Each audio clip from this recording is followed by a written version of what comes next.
دایی یه فرصت خوب حالا پشت مدافعان خداداد عزیزی توی دروازه گل برای ایران خداداد عزیزی باز هم روی زمین گشت سردار آزمون و توی دروازه سردار آزمون گل به نام آزمون و برای ایران بزنه کریم انصاری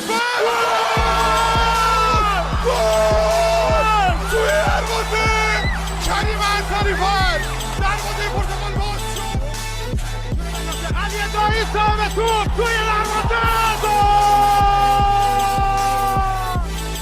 اشتباه حرکتی از کوچان نژاد فرصت برای کوچان نژاد توی دروازه گل برای ایران.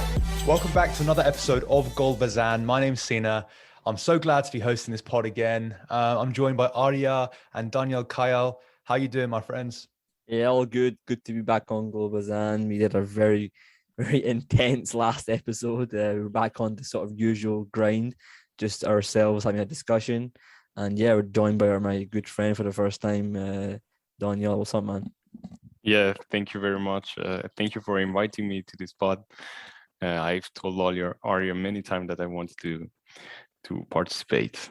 It always kind of surprises me, I guess, like with our panelists, because we got such a huge team of like just spanning the whole world. Like I'm in England, Arya's in Scotland, but Pejman's in Sweden. We've got a lot of people in like America, and then Daniel, you're from France. So it's like it always surprises me, like the reach that we have. Yeah, actually, I'm from Paris, and it started with the Brazil World Cup. When I found Gholizadeh, I was looking for the best way to have news on the national team, and the more precise and newest news were on Gholizadeh. So naturally, I followed them, and we became friends with Arya because I love the national team and AC Milan. Well, yeah, it's a massive pleasure to have you on. I can't wait to talk to you about, I guess, what we're going to be talking about in this episode, which is, our part 2 of our Iranian Legionnaires episodes. And the part 1, as Arya mentioned, it took a lot of work, less work from my side, a lot of work from Arya. If you did catch it, we'd appreciate your feedback, because we put in a lot of work for that episode. And if you haven't listened to it yet, please do listen to it. We interviewed various experts around the world, some journalists, and talked about several players across the world, and like where they've moved and sort of the prospects of where they expect to be. So please do listen to that episode. It's one of our proudest ones so far, for sure. Okay, so we'll be back soon for the qualifiers, and we'll also be bringing Twitter Spaces before and after the matches in the following episodes. So please do stay tuned for that. But in this episode, we're going to be talking about some select players, Legionnaires, in the big clubs, to see like what we kind of make of them, where we're going to talk about some transfer news and stuff like that. So I think I'd love to kick off with Sardar Azmoun.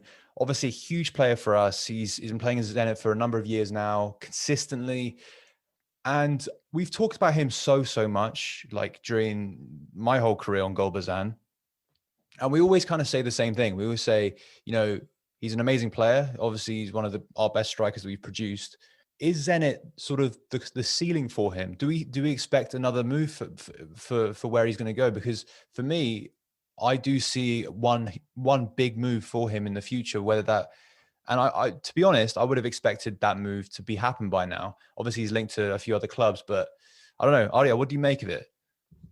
Yeah, I mean, for sure. I mean, if you look at the last episode, Andrew Flint, he talking about how, Zenit themselves know that he isn't going to stay for the rest of his career. We hope anyway, because obviously he's got a year left on his contract, and he's been in Russia his whole career outside of Iran. So he needs to move for himself, because a player like of his talent still in Russia for me is a bit of a waste, because he's completed the league. As far as I'm concerned, there's nothing left for him in Russia. And I don't really think that Zenit are going to make it that far in the Champions League for him to have some success in that competition. So yes, he has to go. the news that he was going to go to Leverkusen. There was some news that came out recently that there was actually a deal on the table that was agreed between two clubs. However, they had a little bit of, you could say, difficulties finalizing it because Bayer Leverkusen just did not want to wait that long to complete the deal. Zenit were taking a little bit of time and essentially pulled out of the deal last minute. So it's a shame because I think it would have been a good club for him to go to and a good league. There's also been talks of Roma. Didn't offer enough money, and they ended up signing Shomurodov, who we mentioned on the last episode was actually his replacement at Rostov, which is quite ironic. And then there was other kind of offers from Lyon that we actually announced exclusively on our Twitter, and even that I don't think is, to now anyway, hasn't really materialized into kind of any accepting of an offer. Yeah, I mean, it's a shame for me because I felt like this transfer window, a lot of huge strikers are moving around it. I don't know why, but it was just like one of these transfer windows where a lot of big strikers were moving. Obviously, like Romelu Lukaku, Harry Kane's probably going to leave. Obviously, like Abraham went to AC Milan, Roma. So there's been a lot of like strikers moving around. So I thought this was the transfer window for him to move. And obviously, like throughout the previous transfer windows, there's been so many rumors, so many clubs that he's been linked with. I mean, previously before Leverkusen, it was, Napoli and a bit, Liverpool as well. He was pictured with Jurgen Klopp. So I don't know like where I kind of want to see him next. I don't know, Daniel, what do you make of it? Well, I think the problem in general with Iranian players is that their market value is low because they're Iranian. Like if Azmoun was European or Brazilian or even African, like he would have moved earlier. Right now, we can only hope that for Lyon that Dembele is leaving and that they will free a spot for a striker. But he has 1 year remaining on his contract, so I don't think the clubs want to pay the 20 million Zenit wants for 1 year contract. Like they can wait for a year, and with the Corona crisis, they don't have that much money, so it's quite difficult. But for sure, Azmoun is a complete striker. He has many skills. He's really, really good, and as Arya said, he did everything in Russia, so he has like. He completed the game there, so he needs a higher step now. Yeah, I couldn't agree more. But I mean, sorry. Yeah, go on, Arya. It's not to say that Zenit aren't a good team. They're a good team. They're definitely a good team, and they, they've signed some very good players. Definitely. Malcolm, for example, from Barcelona, great signing. Lovren from Liverpool, again, very good signing. It's not saying they're a bad team. It's just that league isn't good for him anymore. It's just, for example, if he right now was playing in Bundesliga and he was playing for Leverkusen, yeah, he probably wouldn't be the best striker in the league like he is in Russia, and that's fine. He doesn't need to be the best striker in the league. Like I think people kind of players like him maybe he just feels like he wants to be on top of everything. I think he needs to kind of bring himself down a little bit and say to himself, look, I'm 26 years old. I need to start now looking for a little bit of a developmental stage in my career, because he's gone through that already in Russia, and now he's he's doing great. I'm not saying he's not doing great. He is. He's absolutely smashing it in Russia. But he can go up another level. I don't think he can do that in Russia. Do you know what I mean? So by staying in Russia, he's probably just going to stay where he is. And I don't think that's good, because he could be a lot better than he is just now, which is crazy to think, because he's already fantastic in my opinion. Yeah, I agree. I mean, if he's comfortable, as you say, like he's comfortable being the best, probably the top 3 strikers in Russia, if not number one. He's number one. By the same respect, like he has to, in my opinion, he has to go to Europe, like somewhere else, Bundesliga, Serie A, or anyway, France even, to be able to push for, the top 30 strikers in Europe. I feel like he's got the capability to do that. But if he stays in Russia, I don't think so. Let's not kid ourselves. I think we'll come on to this topic in a minute as well for Abedzadeh. He's Iranian, like Daniel said, and being Iranian, 100% makes it a lot harder to move to a club. It just does. It's natural, and we all know that. And we're not trying to make things up because we're not trying to make excuses or anything like that. It's true, Look at someone like Alvaro Morata at Juventus. No, you cannot tell me Alvaro Morata is a better striker than Azmoun. There's no way. The guy doesn't score enough goals. Literally, simple as that. He doesn't score enough goals for a striker. Azmoun, for me, is a much better player. But just because he's Spanish, he's playing for Juventus. Simple as that. So I think there's a lot more into that, than we think. Of course, it's much harder for our players, and I hope it will change someday. But actually, it's the reality. Even with Jahanbakhsh going to Premier League, when Memphis Depay did one great season in Eredivisie, he went to Manchester United. Javanbakhsh went to Brighton. It's whole different. Yeah. Yeah, that's actually, that's a really good way of putting it, actually. So let's move on to Javanbakhsh. Obviously, you did talk about him going to Brighton. Wasn't a very good spell for him. The only highlight I would say is the bicycle kick against Chelsea. It's probably kind of imprinted in all the minds of the Chelsea fans and all Brighton fans and also all the Iranian fans. But he didn't get any game time at all. And obviously, once that transition into the national team, he wasn't the same, in my opinion. His touch was off, his passing wasn't the same. And seeing him go back to the Eredivisie with Feyenoord, he looks like a different man. He looks like a completely different player. Obviously, I think he scored twice on his debut, and then he scored another one in the next game. He's a completely different player now. I don't know, Arya, what do you think? Yeah, look, I think Feyenoord have saved his career. Simple as that. I think they saved him because he was going down a rabbit hole in Brighton that wasn't good. He was playing very bad for the national team against Iraq. I think he had one of his worst games for the national team. And I was very quick to criticize him on the podcast. Want to go back and listen to it. And I think he was struggling. Fitness, a lot of injuries. He even got an injury recently for Feyenoord. I think he's still a little bit off physically. I think he needs to improve on that.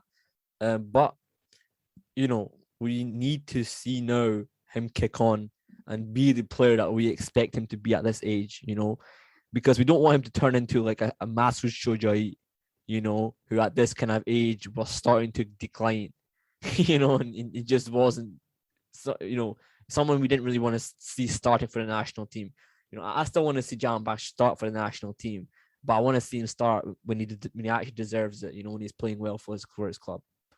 Yeah, actually, I think, as you said, it saved his career to move to Netherlands back again, and he's a very good player. I think he had the level to play in the Premier League, but as you said, Sina, he's a totally different player now. It seems it has a lot to do with his confidence. He has a lot of confidence now, but he didn't have that confidence playing in England. Yeah, it was a massive shame to see. Sorry, and looking back into last season, let's not be unfair to Javanbakhsh, because if you get an offer from the Premier League, you're gonna go. You're not gonna stay in Eredivisie, because even if he was top goal scorer in that league, he's thinking the same that we're thinking for Azmoun. He's completed the league and he wants to go to a bigger league. And yes, when an offer from Brighton comes in, and I know I had an offer from Leicester as well, and maybe he should have taken it, but went to Brighton, still in the Premier League, and he took it. And yes, it didn't work out for him, but we can't say it was a wrong decision. Ultimately, he took a risk in his career, it didn't work out, and now he's gone back, and now he's gone back to Holland. I think it was a risk that he took that it could have went either way. He could have actually performed really well for Brighton. I think probably the biggest problem for him at Brighton was the style of play that the coaches wanted to play just didn't suit him. As simple as that. It just didn't suit him. The team wasn't strong enough either, and Javanbakhsh, he needs to play with players that are actually decent as well, because he can't do it all on his own, so yeah, I just think it didn't help out. And then I hope this season he does kick on and at least score like maybe 10 goals. I think he can do that this season. 10 goals, yeah. I mean, last time he was in the Eredivisie, he finished top goal scorer. So, and he's already got 3. So I don't know. He maybe could push for more than 10, in my opinion, if he doesn't get injured. But you're right. Like, he still doesn't look. He's still a bit rusty, and obviously he's still getting injured. I reckon he needs to build up his fitness. He wasn't playing at all in Brighton. That's the key thing he needs to build up, in my opinion. And then hopefully we can see his good side for the national team before the qualifiers. That's what I'm hoping for. So let's move on to Abedzadeh. Obviously, we talked about this with the Portuguese journalist in the previous episode. So if you want to hear his opinion on Abedzadeh's move to Ponferradina, do listen to that episode. But yeah, so Daniel, what do you make of his move? Well, I was quite surprised because I have many Portuguese friends, and everyone, like in Portugal, knows that Amir, like they call it Amir here, he's a great goalkeeper. Like he was well known in Portugal. He was playing well, and actually I expected him to stay there and to move to a better club. But moving him to Segunda Liga, well, at first it was a bit of a shocker, but then I thought that maybe the project of the club, like if they go up to La Liga, if they get promoted, it can be interesting. I've not heard what they say to him, like to convince him to go there, but with the 2 first victories they had, I think they want to go for promotion, and it could be interesting. But let's see. Only time will tell us.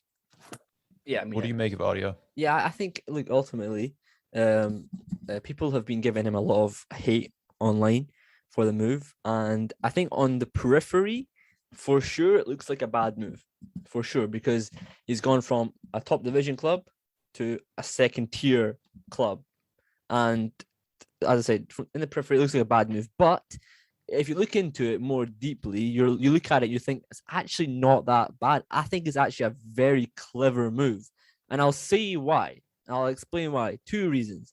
First of all, as I said before, he's Iranian. Okay, it's not easy to get offers as an Iranian. We know that anyway, right? Second thing, he's a goalkeeper. How many times does a goalkeeper that's Iranian get offers from a team that's going to be better than Maritimo? Not that many offers. Let's be honest. Like, I don't think a team that much better than Maritimo in a better league than the Portuguese league was going to offer him a contract. I don't think a team in France even was going to offer him a contract. I don't think a team in England or for even La Liga or Serie A were anywhere near offering him a contract. Why? First of all, he wasn't even always a regular starter for Maritimo. Sometimes he was, benched. And second of all, like Maritimo aren't that great a club, so it's not like he was playing for the best team in Portugal. So if we look at it in that sense a little bit deeply, we can kind of figure out which type of clubs are going to offer him contracts. Majority of those clubs would have been clubs in the lower tier of Spain, of Europe, like teams from Denmark, like teams from Hungary, like Ferencváros, for example. Not teams like Saint Etienne, for what I mean. You're not going to get offers from them. So he took the offer from Ponferradina. The reason I think he took that offer is because, look, his objective was always to play in Spain, was always to play one day in La Liga, and he's one step closer to it. He's playing for a good team. If you listen to the last episode, we spoke to Chris Pigeon, who's a fan of Ponferradina, explaining how they're building a very good team. It's their 100th year anniversary as a club, and they have some very good goalkeeping coaches who have have been known to develop very good goalkeepers. He's done really well. They're looking to get promoted. And if they get promoted, he's going to be in La Liga next season. People need to look at the context of the move a little bit further before judging someone's career choice. Yeah, I completely agree with you. I think that's a very good way to put it. Moving from our number two goalkeeper to our number one goalkeeper now, to Beiranvand, who has moved to Boa Vista. Obviously, his last transfer to Antwerp didn't really work out for him. There wasn't really any it didn't really like solidify for him there. The only game I can remember is his game against Spurs in the Europa League, and it was a bit of a car crash. He made a few mistakes. I think Spurs won that game, and yeah, I think it just didn't really work for him. So, Daniel, what do you think of him moving to Boa Vista? Well, I think it's a good move. Like, it's a nice challenge. He's still in a major league, like the La Liga NOS is very good. But let's see, because like he will have to gain his spot. I've seen the lineup of Boa Vista, and on the 2 games he was on bench, the goalkeeper was the captain, so it won't be easy to take his spot. Maybe it will be like Antwerp. We'll see. But I think it will be a good move. But we'll see. We'll see how it will go on. If he will have his chance, if he can prove it, because I think he's really our number one, and he has the level to be in a top 5 league in Europe in the future. Yeah, I would agree. I think Boa Vista are, not one of the better clubs in Portugal. Not as good as someone like even Marítimo, for example, but definitely a club that can be good for Beiranvand. His first taste of European football wasn't good. Antwerp didn't work out for him, for whatever reason. And I think Portugal will. I think Portugal will actually be a good place for him. I think he'll have a good season. And it doesn't seem like he's going to have much competition because the other goalkeeper is 40 years old. So, he's going to be a starting goalkeeper there. And as Daniel said, I think he is number one for Iran. Abedzadeh and Niazman, who's obviously gone to Portimonense as well. They're very good goalkeepers, but I don't think they're quite at the level of Beiranvand. Yeah, I think the key thing that you highlighted there was game time. He's very much like second fiddle at Antwerp, and that's what he needs. I think Beiranvand is game time to get, with the goalkeeper, it's very important to get game time, especially if you make one mistake as a goal. So getting that game time and experience under your belt is vital to the national team success as well. So it benefits us massively. What I want to move on to is Saman Ghoddos. So a player that I absolutely love.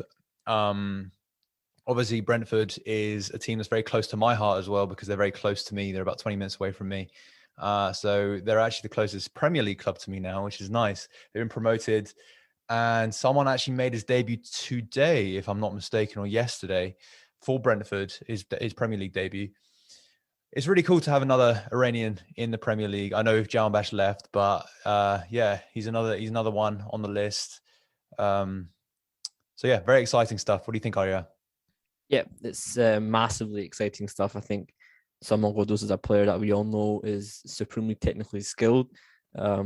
I think last season, again, similar to Javanbakhsh, I think Brentford saved him because, again, Amiens, maybe I should say it like that. Maybe Daniel will say it better than me. They just weren't a good club. They just weren't. They weren't a club that he needed to be playing in. They got relegated, and they just seem very, just not well organized as a team, as a unit. I think Brentford have shown, especially the first game against Arsenal, winning, that they're a fantastic side, and I think they'll do well this season. I think they're going to have a very strong season. I don't think they're going to get relegated from the Premier League. I think they'll stay up, and there's a good chance that Ghoddos can get a lot of game time this season, especially in the FA Cup. I think that's probably where he's going to get the most game time. But, I think he'll get some time in the league as well, and I think he'll have a good season. And it's going to be more beneficial for the nationals. And I think he'll do better than Jahanbakhsh did for Brighton, because I think he's a different kind of player. And Brighton are much like worse team than Brentford. So I'm expecting a lot more from Ghoddos. Daniel, from someone's perspective, obviously someone played for Amiens before, and now he's playing in the Premier League. I guess as a slight outsider, because Arya and I both live in the UK, so we're close to the Premier League. What do you kind of make of this? What do you kind of make of him in the Premier League now? Well, at first, Amiens' move was a bit risky because Amiens had great players like Gaël or Serhou Guirassy, but like when they get relegated, like he had to move, and my fear was that he didn't prove enough at Amiens to get a great move.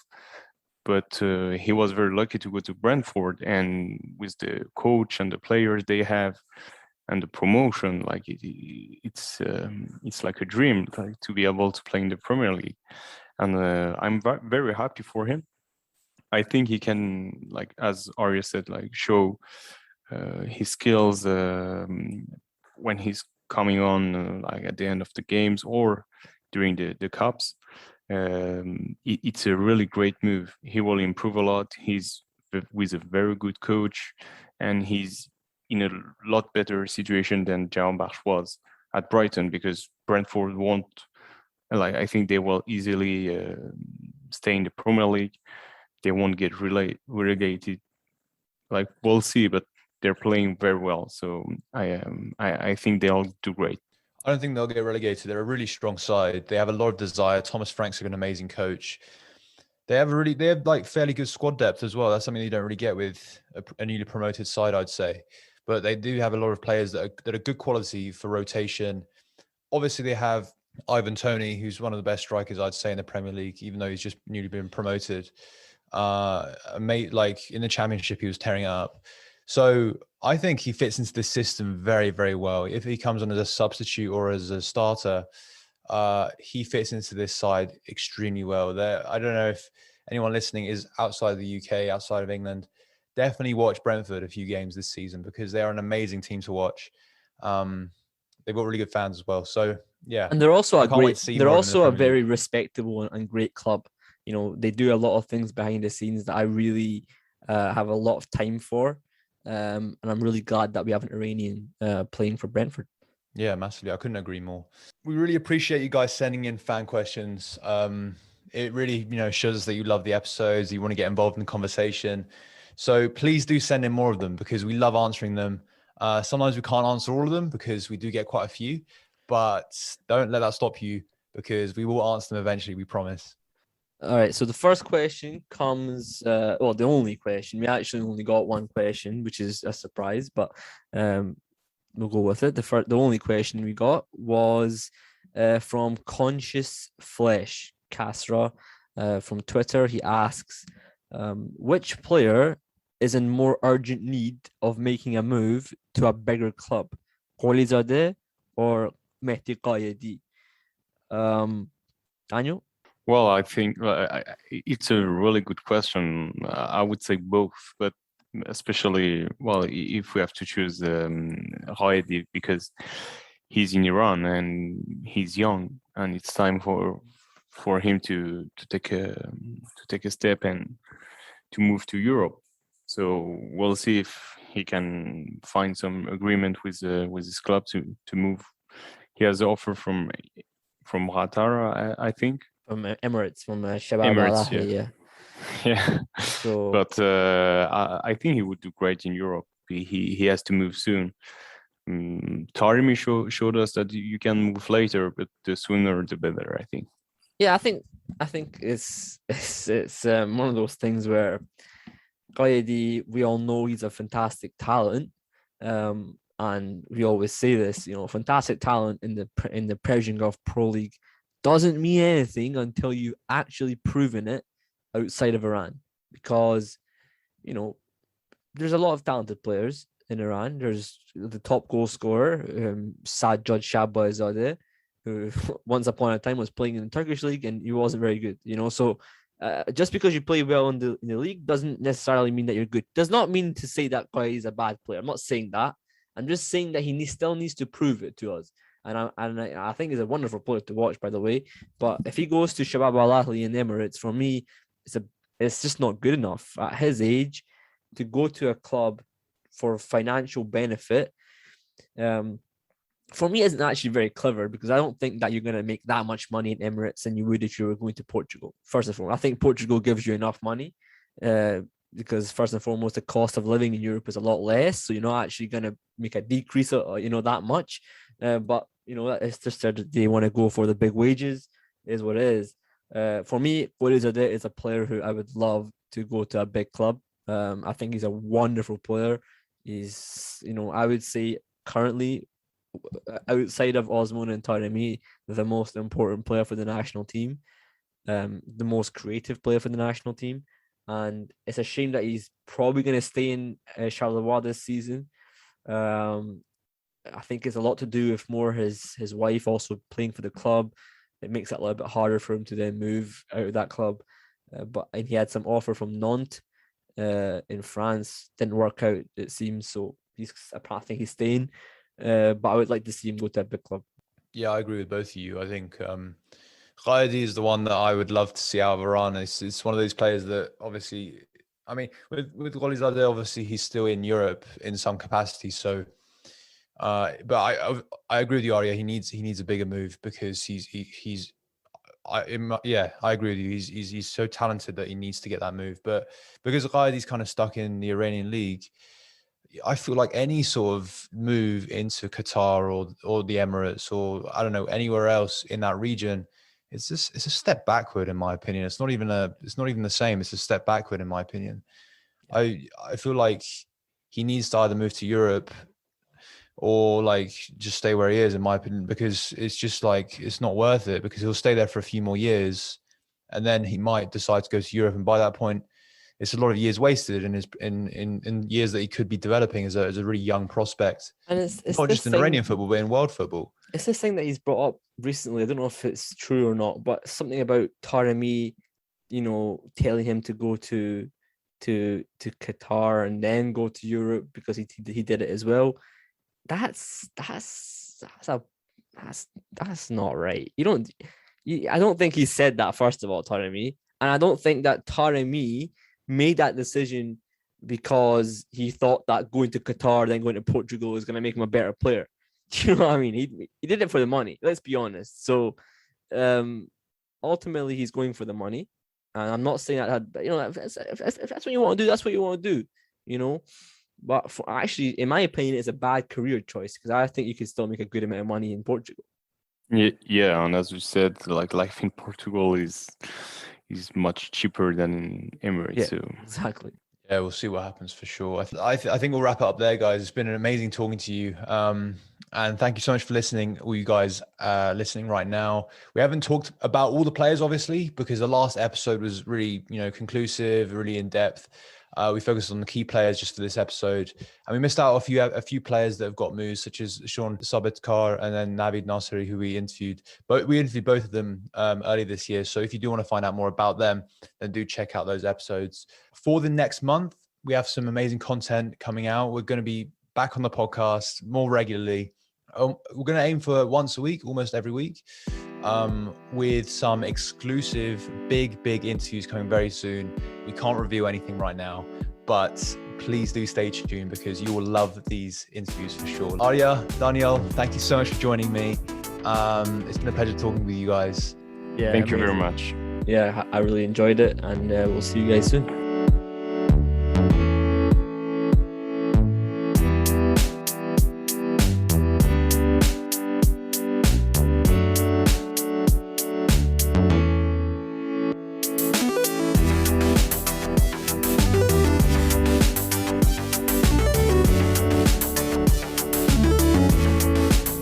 Hello everyone, my name is Saeed Azatollah and you're listening to the Bezan podcast.